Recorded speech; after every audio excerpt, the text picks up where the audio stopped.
ही तो चलिए दोस्तों शुरू करते हैं। Major paper 15 geography. इसमें क्या होगा, ये आपका प्रैक्टिकल है। ठीक है, प्रैक्टिकल 5 यानी कि आपके पूरे ग्रेजुएशन में 5 प्रैक्टिकल होते हैं, जिसमें से ये एक प्रैक्टिकल है मेजर प्रैक्टिकल 5।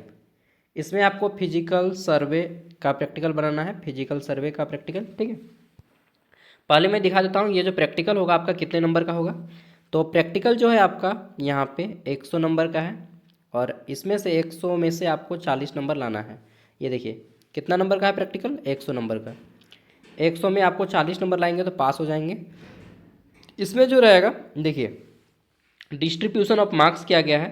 एक्सपेरिमेंट 60 नंबर का है। ठीक, प्रैक्टिकल रिकॉर्ड का नोटबुक बनाएंगे, उसका 15 नंबर मिलेगा, और 25 नंबर आपका वाइवा होगा, यानी कि आपका मौखिक जांच होगा। ठीक है, तो वाइवा होगा, मौखिक जांच, और सब मिला के 100 में 40 नंबर लाना रहेगा।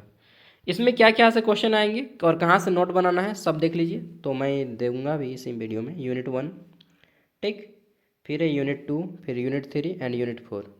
ठीक है, तो ये 4 गो यूनिट है, इन चारों यूनिट से बनाना है आपको। फिर यहाँ पे नोट करके बता दिया गया है कि यूनिवर्सिटी और college will provide the requisite fund. ये सब पढ़ लीजिएगा, सर्वे के जितने भी हैं, राइटिंग मेथड, फिजिकल सर्वे, ये सब आपके कॉलेज टीचर बताएंगे। ठीक है, और अपना एडमिट कार्ड में देख लीजिएगा। आई थिंक एडमिट कार्ड में आपका जो है ना प्रैक्टिकल का डेट नहीं होगा ना, प्रैक्टिकल का अलग से डेट आता है। फिर भी एक बार देख लीजिएगा और कॉलेज टीचर से बात कर लीजिएगा। चलिए मैं यहाँ पे कुछ मटेरियल दे देता हूँ आपको प्रैक्टिकल का। तो सबसे पहले प्रैक्टिकल फाइल फॉर्मेट, ठीक, एमजे पेपर 15। कुछ मैं यहाँ पे ऑब्जेक्टिव क्वेश्चन दे देता हूँ आपके नॉलेज के लिए, जो वाइवा में काम आएगा। ठीक, तो यहाँ पे पाठ्यक्रम का उद्देश्य, क्यों पढ़ाया जा रहा है ये आपको।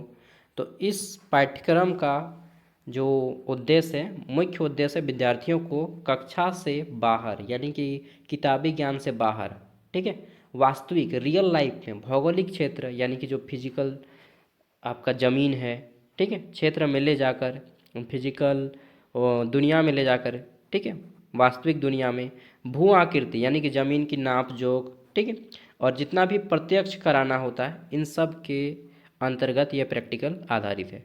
इसके अंतर्गत भारत के किसी विस्तृत एवं सतत क्षेत्र में सर्वे कर भू आकृतियों का प्राकृतिक प्रक्रियाओं या मानव जीवन, वनस्पति और जीव जंतुओं पर उनके प्रभाव को समझना है। ठीक है, कि किसी भी क्षेत्र का वहाँ के जीव जंतु लोगों पर क्या प्रभाव पड़ता है, ठंडा का क्षेत्र या गर्मी के क्षेत्र का वहाँ के लोगों पर क्या प्रभाव पड़ता है। ठीक है, सर्दी बरसात का क्षेत्र वहाँ के लोगों को क्या प्रभाव पड़ता है। विद्यार्थियों में इससे क्या होती है, अवलोकन की शक्ति बढ़ती है और विश्लेषण करने की क्षमता बढ़ता है। ये इसका मेथड है। ठीक है, ऑब्जेक्टिव है।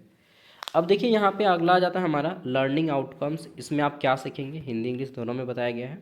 इस पाठ्यक्रम, एक मिनट, ये जो आपका है ये 29 पेज का है नोट्स। ठीक है, तो इस पाठ्यक्रम के पूर्ण होने के बाद आप, यानी कि विद्यार्थी, किसी भी क्षेत्र में व्यवस्थित भौतिक सर्वेक्षण कर सकेंगे और विभिन्न स्थल रूपों की उत्पत्ति, विकास प्रक्रिया तथा मानव जीवन, कृषि, बस्ती, जैव विविधता हो गया, यानी कि बायोडाइवर्सिटी, क्या प्रभाव पड़ता है।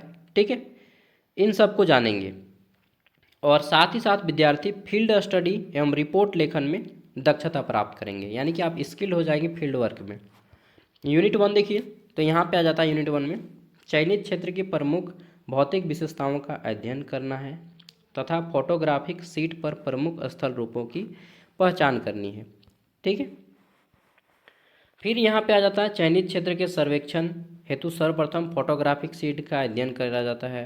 इसके अलावा इस सीट के माध्यम से क्षेत्र की ऊंचाई, ढाल, जल कैसे निकलता है, किधर से पानी निकलेगा, किधर पठार है, किधर पर्वत है, किधर मैदान है, इसकी पहचान करेंगे। जैसे पहाड़, पर्वत, पठार, मैदान, ठीक, नदी, जलाशय, ये सब क्या है, मुख्य स्थल रूप है, यानी कि ज़मीन पे पाए जाने वाले। अब इनके तथ्य पढ़िएगा। ठीक, कि ये जो है समुच्च रेखाएं हैं, ढाल है, ऊंचाई दर्शाती है, नदी की घुमावदार आकृति से अपर्दन की दिशा ज्ञात होती है, यानी कि जिस ओर जाएगा मिट्टी को बहा के ले जाएगा। ऊंचे भागों में तनाव बसावट कम पाई जाती है, जैसे कि जंगली इलाकाओं में कम लोग रहते हैं। ठीक है, और आपको फिगर वगैरह भी ड्रॉ करना है, आपका जो भी आप असाइनमेंट पेपर बनाएंगे। यूनिट 2 में जो है आपका क्षेत्र में पाए जाने वाले स्थल रूप की पहचान कीजिए तथा अपरदन, परिवहन, निक्षेपण के कार्यों का वर्णन कीजिए।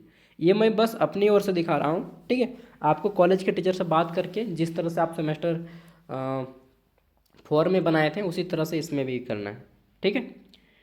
मैदानी सर्वेक्षण के दौरान क्षेत्र में विभिन्न स्थल रूपों का अवलोकन किया गया और इसमें नदी द्वारा निर्मित घाटियाँ, बाढ़ मैदान, कटाव क्षेत्र, इन सभी का निक्षेपण स्थल रूप प्रमुख थे। अब यहाँ पे बता सकिएगा कि जल है, फिगर बनाना है आपको, वायु, हिम मतलब बर्फ, ठीक है, नदी। फिर आता है आपका परिवहन एवं निक्षेपण, यानी कि ट्रांसपोर्ट करना है, तो नदी द्वारा अवसादों का परिवहन, ठीक। इसके अलावा बाढ़ के समय उपजाऊ मिट्टी का निक्षेपण होता है। फिर डेल्टा एवं बाढ़ मैदान का निर्माण होता है।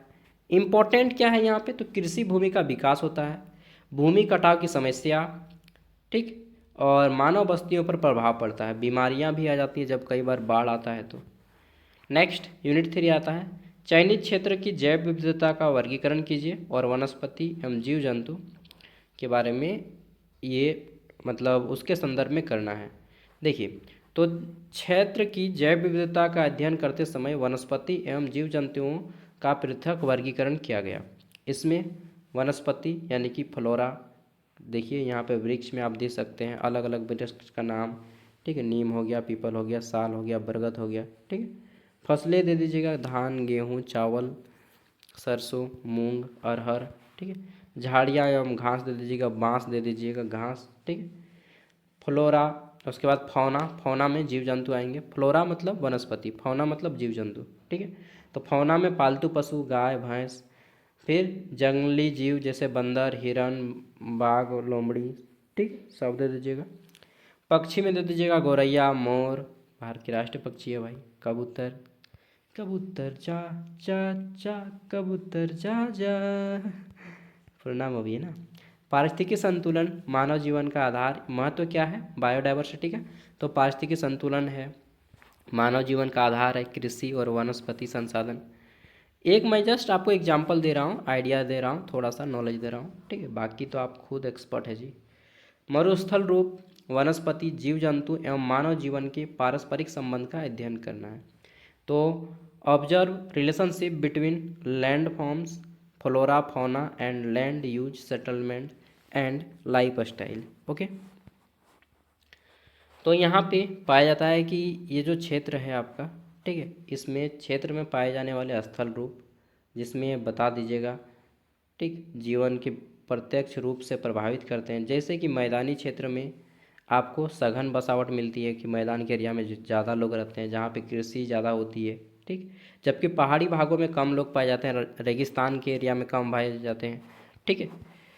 देखिए, पर्वतीय क्षेत्र, तो यहाँ पे विरल बसावट, बहुत कम लोग रहते हैं पर्वतीय क्षेत्रों में। मैदानी क्षेत्रों में ज़्यादा घनी आबादी होती है क्योंकि रोजगार रहता है, अच्छी भूमि रहती है, ठीक है, आप कहीं पे आना जाना आसानी से कर सकते हैं, लेकिन पहाड़ी क्षेत्र में नहीं। वन क्षेत्र में भी आबादी कम ही रहती है, ठीक है, और वन आधारित जीवन यापन होता है। इसका इम्पोर्टेंट क्या है, तो इम्पोर्टेंट है आवास का प्रकार, रोजगार के साधन और सामाजिक संरचना। फिर यहाँ पे टर्म्स एंड कंडीशन है, फील्ड सर्वे हेतु विभिन्न सहायक जो सहायता प्रदान की जाती हैं कॉलेज यूनिवर्सिटी की ओर से। फील्ड सर्वे अनिवार्य रहेगा रिपोर्ट में शामिल। इसमें आप मैप का प्रयोग करेंगे, स्केच का प्रयोग करेंगे, डायग्राम का प्रयोग करेंगे, फोटोग्राफ का प्रयोग करेंगे, पेपर कट फोटो दे सकते हैं तो अच्छा रहेगा, ठीक है। माइक्रो जियोमॉर्फिक फीचर की पहचान आवश्यक है, यह प्रैक्टिकल रिपोर्ट राइटिंग भी है, okay. Next practical exam pattern, तो 2 रिटन क्वेश्चंस आएंगे, मतलब ऐसा मैं एज्यूम कर रहा हूँ, रिपोर्ट राइटिंग रहेगा, एक रहेगा फिजिकल सर्वे बेस्ड, ओके, और फिर वाइवा रहेगा जो कि आपका ऑनलाइन रहेगा, मतलब सॉरी मौखिक क्वेश्चन आएगा, ठीक है। इसमें बहुत सारी चीज़ों से क्वेश्चन आ सकता है, इनमें से किसी एक टॉपिक से, जैसे कि define of physical survey, importance of physical survey, GPS क्या है, ठीक, ये सब बताइए, या relation of landform and human life, ठीक है, यानी कि स्थलाकृति और मानव जीवन में क्या संबंध है, ठीक है। अब यहाँ पे कुछ क्वेश्चन दिए जा रहे हैं, आप इसका आंसर कर लीजिएगा, मतलब यहाँ पे आंसर किया गया पढ़ लीजिएगा, ठीक है। ऐप में सारा अपलोड किया गया है ज्ञान सागर ऐप पे। ऐप का लिंक वीडियो का डिस्क्रिप्शन में है। और आपका माइनर पेपर क्या है, माइनर वोकेशनल पेपर, वो बता दीजिएगा, ठीक है। चलिए, तो क्वेश्चन सब आप देख ही रहे होंगे। बाकी ऐप में सब कुछ अपलोड कर दिया गया है। और ये पेपर आपका प्रैक्टिकल है, तो कॉलेज वालों से बात कर लीजिएगा कि सर इसका प्रैक्टिकल कब होगा। ओके, मुझे जहाँ तक लगता है कि प्रैक्टिकल बाद में होगा। एक बार आप बात कर लीजिएगा, बाद में मुझे दोषी मत ठहराइएगा। मैं पहले ही बोल दे रहा हूँ, प्रैक्टिकल के बारे में आपको ज़्यादा नॉलेज रहता है, ठीक है, टीचर को ज़्यादा नॉलेज रहता है। नेक्स्ट, यहाँ पे हमारा कंप्लीट होता है, ये अंतिम क्वेश्चन है। कुछ क्वेश्चन है जो आपको अंडरस्टैंडिंग को इसमें और ज़्यादा बढ़ाएंगे। Okay, thank you, bye bye, take care.